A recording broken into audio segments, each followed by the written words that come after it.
नमस्कार। इन खबर में आपका स्वागत है। बंदूक की नोक पे अफगानिस्तान को अपने कब्जे में लेने के बाद तालिबान कहर ढा रहा है।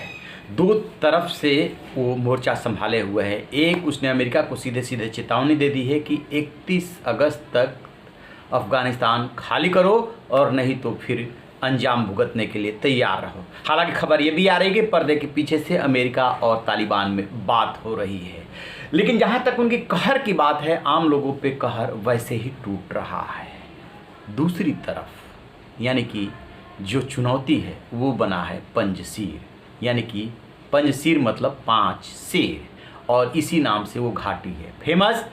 अफगानिस्तान में 34 राज्य, जिनमें से कि पंजशीर को छोड़ करके बाकी पे तालिबान ने कब्जा कर लिया है। पंजशीर की चुनौती बड़ी हो गई है क्योंकि अभी जो है आंद्राब में जिस तरीके से घात लगा करके और नॉर्दर्न अलायंस के लड़ाकों ने हमला किया, उसमें कहा जा रहा है कि 300 तालिबानी लड़ाके मारे गए हैं।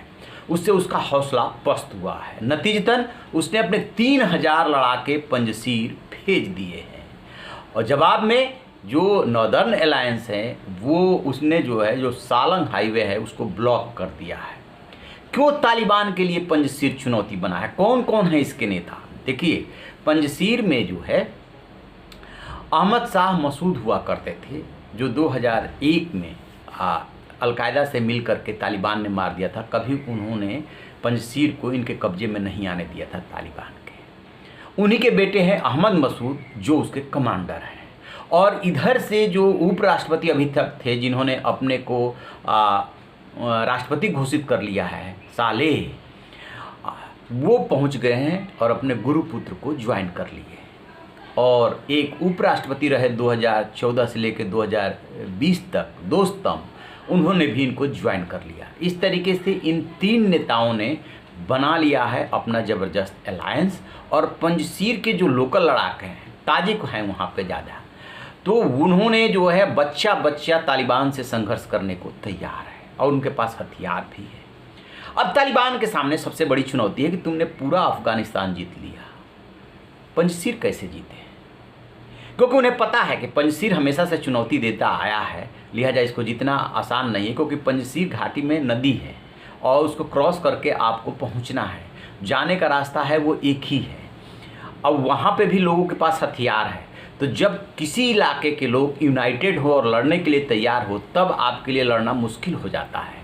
हालांकि इन्होंने क्या किया है तालिबानियों ने कि जो कमांडर भेजा है वो ताजिक ही है, और वहाँ पे भी सभी के सभी लगभग ताजिक ही हैं ज़्यादा। तो ये चुनौती उनके सामने बन गई है। पर्दे के पीछे से बातचीत हो रही है। इधर जो है जो अहमद मसूद हैं, उन्होंने साफ साफ कह दिया कि देखिए, सरकार बनेगी तो भागीदारी होगी, सबको लेकर के चलना पड़ेगा। नहीं, यदि जंग करना चाहते हो तो जंग के लिए हम तैयार हैं। और एक झटका उन लोगों ने दे दिया है कि इनको घात लगा के हमला किया, जिसमें 300 तालिबानी मारे गए, तो उससे अंदाज़ा लगा लीजिए। और क्या किया कि सालंग हाईवे जो बंद किया है, वो ये कह रहे हैं कि नहीं, सालंग हमारे कब्जे में है। वो कह रहे हैं कि हमने बंद ब्लॉक कर दिया है उसको, तो वो आएंगे कैसे? और आंद्राब में जो ये पंजशीर के बगल में है, वहाँ पे जो घात लगा के हमला हुआ था, उसमें जो है 300 तालिबानी मारे गए थे। तो इस तरीके से तालिबान वहाँ बुरी तरीके से घिरा हुआ है। अब बात आती है बागलान प्रांत की। वहाँ के 3 जिलों पे तालिबान को भगा करके और इसी नॉर्दर्न अलायंस ने कब्जा कर लिया था। अब तालिबान दावा कर रहा है कि नहीं, हमने उस पर कब्जा कर लिया है।